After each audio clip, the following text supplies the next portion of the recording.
Par défaut, Page crée des colonnes de dimensions identiques avec un espace d'environ 1 cm entre chaque colonne, mais vous pouvez sans problème modifier vous-même ces paramètres-là en allant dans l'inspecteur. Vous choisissez le second inspecteur qui est l'inspecteur de disposition. Ici, on voit qu'on a deux colonnes. On peut aussi modifier le nombre de colonnes dans cet inspecteur ici, par exemple.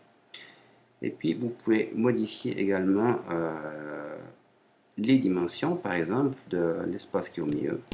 On va dire qu'on va mettre 2 cm ici.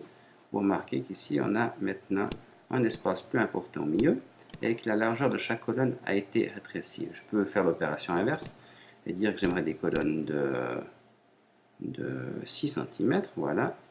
Je valide. Comme je voulais des colonnes identiques, j'ai 6 cm pour chaque colonne.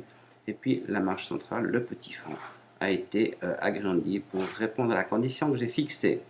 Vous pouvez choisir de ne pas avoir des colonnes identiques. Pour ça, il vous suffit de décocher ici la largeur identique, de diminuer la marge centrale à 1 cm par exemple. Et puis vous avez une deuxième colonne qui est beaucoup plus large. Si vous préférez que ce soit la première, vous changez ici. Vous mettez 10 cm pour la première colonne. Voilà.